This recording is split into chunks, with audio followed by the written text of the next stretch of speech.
মহাকাশ, এই মহাকাশ নিয়ে মানুষ কতই না কল্পনা জল্পনা করে থাকে এবং বিস্ময়কর আলোচনার সম্মুখীন হয়ে থাকে। আর এই আলোচনা যদি আকর্ষণীয় হয় তাহলে মানুষের কৌতূহল আরো বেড়ে যায়। ঠিক তখনই এই বিষয় সম্পর্কে বিস্তারিত আরো বেশি জানার জন্য গবেষণা করে। আবার অনেকেই যে কথা শোনে সেই কথার উপর ভিত্তি করেই সহজভাবে মেনে নিতে থাকে। ভাবছেন এসব কথা কেন বলছি? হ্যাঁ, মামুশিরজের আজকের ভিডিওতে আমরা জানতে চলেছি নাসা কি সত্যিই ফেরেশতাদের আওয়াজ রেকর্ড করেছে, নাকি অনেকেই এই খবরটি নিজের মতো করে উপস্থাপন করছে। চলুন এই কথাটির সত্যতা সম্পর্কে আমরা জানার চেষ্টা করি। একটি খবরের কাগজে এভাবে তুলে ধরা হয়েছে, মহাকাশ নাকি সম্পূর্ণ নিঃশব্দ। এটাই এতদিন বিজ্ঞানীদের ধারণা ছিল, কিন্তু নাসার গবেষণায় উঠে এসেছে এক বিস্ময়কর তথ্য। মহাশূন্য থেকে ভেসে আসা এক রহস্যময় ধ্বনি রেকর্ড করেছে নাসা, যা শুনে গবেষকরা অবাক। তাদের মতে এটি যেন কোটি কোটি মানুষের একসঙ্গে কোনো মন্ত্র বা সঙ্গীত গাওয়ার মতো শোনাচ্ছে। কিন্তু প্রশ্ন হচ্ছে, এই শব্দ কি সত্যিই শুধু বৈজ্ঞানিক কম্পন, নাকি ফেরেশতাদের জিকিরের ধ্বনি? 1400 বছর আগে মহানবী হযরত মুহাম্মদ সাল্লাল্লাহু আলাইহি ওয়াসাল্লাম বলেছিলেন, আকাশের প্রতিটি অংশে ফেরেশতারা সিজদায় লিপ্ত এবং আল্লাহর জিকিরে ব্যস্ত। তাহলে কি এবার সেই সত্যের প্রমাণ পেল বিজ্ঞান? সাহিহ ও মুসলিম হাদিস আবু দার রাদিয়াল্লাহু তাআলা থেকে বর্ণিত, রাসূল সাল্লাল্লাহু আলাইহি সাল্লাম যখন মিরাজ থেকে ফিরে আসেন তখন সাহাবারা তিনাকে জিজ্ঞেস করেন, ইয়া রাসূলুল্লাহ, আপনি আকাশে কি দেখছেন, কি শুনছেন? জবাবে নবীজি সাল্লাল্লাহু আলাইহি সাল্লাম বলেন, আমি যা দেখি তোমরা তা দেখতে পাও না, আমি যা শুনছি তোমরা তা শুনতে পাও না। আকাশ জুড়ে প্রচন্ড কম্পনের শব্দ শোনা যাচ্ছে, আর এর পেছনে রয়েছে এক গভীর রহস্য। আকাশের প্রতিটি অংশে, এমনকি 4 আঙ্গুল পরিমাণ জায়গাও খালি নেই, সেখানে ফেরেশতারা সিজদায় লিপ্ত এবং তারা নিরবিচ্ছিন্নভাবে আল্লাহর জিকিরে মশগুল। রাসূল সাল্লাল্লাহু আলাইহি ওয়াসাল্লাম হাদিসে উল্লেখ করেছেন যে আকাশে প্রচণ্ড ঝাঁকুনির মতো শব্দ হচ্ছে। অতীতে ধারণা করা হতো যে মহাকাশে একটি সম্পূর্ণ বায়ুশূন্য পরিবেশ, যেখানে শব্দের সৃষ্টি অসম্ভব। তবে সাম্প্রতিক সময়ে নাসার একাধিক গবেষণা এই ধারণাকে বদলে দিয়েছে। গবেষণায় দেখা গেছে মহাকাশে বিভিন্ন প্রাকৃতিক ঘটনাও কম্পনের ফলে বিশেষ ধরনের শব্দ সৃষ্টি হয়, যা আধুনিক প্রযুক্তির মাধ্যমে শনাক্ত করা সম্ভব হচ্ছে। নাসার hour universe is not silent এবং লিসেন টু দ্য ইউনিভার্স শীর্ষক প্রতিবেদনে বিস্তারিতভাবে তুলে ধরা হয়েছে কিভাবে মহাকাশে শব্দের সৃষ্টি হয়। সংস্থাটির অত্যাধুনিক টেলিস্কোপ ও গবেষণা সরঞ্জামের মাধ্যমে এইসব মহাকাশীয় শব্দ শনাক্ত ও রেকর্ড করা সম্ভব হয়েছে। নাসার চন্দ্র এক্স-রে অবজারভেটরি এবং অন্যান্য দূরবীক্ষণ যন্ত্রের তোলা ছবিগুলোর 3টি নতুন সনিফিকেশন প্রকাশিত হয়েছে। এই প্রকল্পের উপর ভিত্তি করে তৈরি নতুন এক ডকুমেন্টারি নাসা প্লাস স্ট্রিমিং প্ল্যাটফর্মের আত্মপ্রকাশ করে। সনিফিকেশন হলো তথ্যকে শব্দে রূপান্তর করার প্রক্রিয়া। চন্দ্র এবং অন্যান্য দূরবীক্ষণ যন্ত্রগুলো মহাকাশ থেকে যে বৈজ্ঞানিক তথ্য সংগ্রহ করে তা সাধারণত ডিজিটাল সংকেত আকারে থাকে এবং পরে চিত্র আকারে রূপান্তরিত করা হয়। সনিফিকেশন প্রকল্পে সেই তথ্যকে শব্দে রূপান্তরিত করে, যা নতুন এক অভিজ্ঞতা সৃষ্টি করে। নাসার নতুন documentary listen to the universe NASA plus streaming platform মুক্তি পেয়েছে। এটি দেখায় কিভাবে সনিফিকেশন তৈরি করা হয় এবং এই প্রকল্পের পিছনে গবেষণা দল কিভাবে কাজ করে।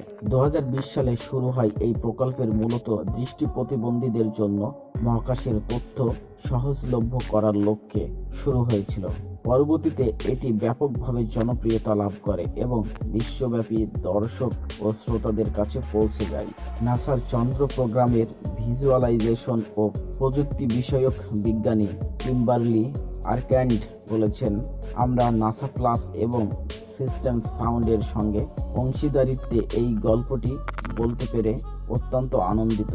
দুর্দান্ত বিষয় হলো এই প্রকল্পটি দারুণভাবে বিস্তৃত হয়েছে এবং অনেক মানুষের মন ছুঁয়ে গেছে। গবেষকদের মতে মহাকাশে ছড়িয়ে থাকা বিভিন্ন কণা বা নক্ষত্রের বিকিরণের ফলে কম্পন বা ভাইব্রেশন সৃষ্টি হয়, যা থেকে এইসব শব্দের উৎপত্তি ঘটে।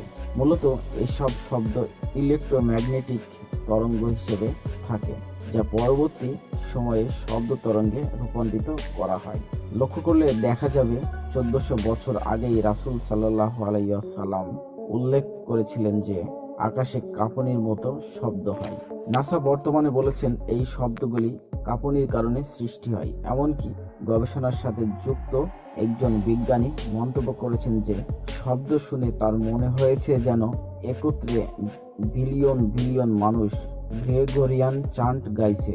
গ্রেগরিয়ান চান্ট হলো খ্রিস্টানদের এক ধরনের ধর্মীয় সঙ্গীত যা একসঙ্গে গাওয়া হয়। তবে 1400 বছর আগে মহানবী হযরত মুহাম্মদ সাল্লাল্লাহু আলাইহি ওয়াসাল্লাম বলেছেন যে আকাশে ফেরেশতারা একত্রে আল্লাহর জিকির করছেন। নাসা মহাকাশে যে শব্দ আবিষ্কার করেছেন তার পেছনে বিভিন্ন বৈজ্ঞানিক ব্যাখ্যা রয়েছে, যেমন নক্ষত্রের চৌম্বক ক্ষেত্র বা প্রাচীন মহাবিশ্বের বিস্ফোরণ।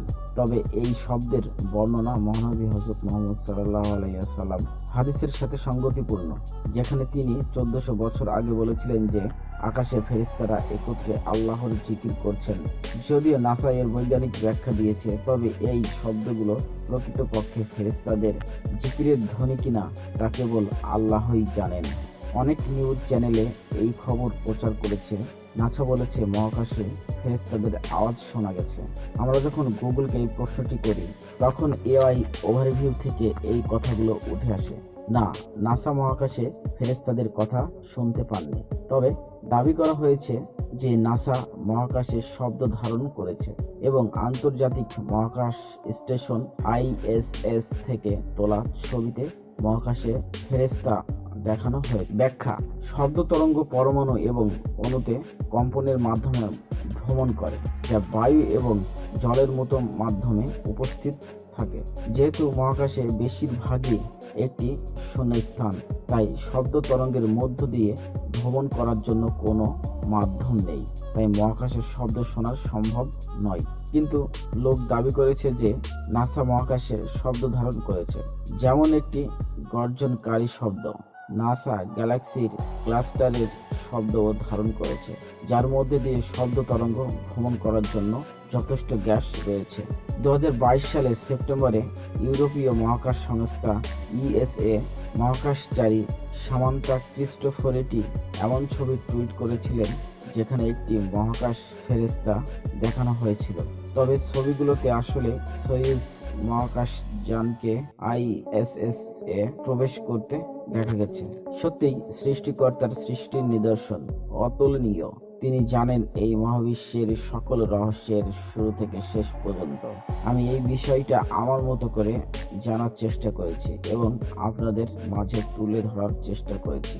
এই বিষয়টি সম্পর্কে যদি আমি কোনো ভুল তথ্য আপনাদের দিয়ে থাকি তাহলে আমাকে ক্ষমা করবেন এবং আপনাদের কোনো মন্তব্য থাকলে আমাকে অবশ্যই জানাবেন, যাতে করে আমি সেই বিষয় সম্পর্কে আরো অবগত হতে পারি।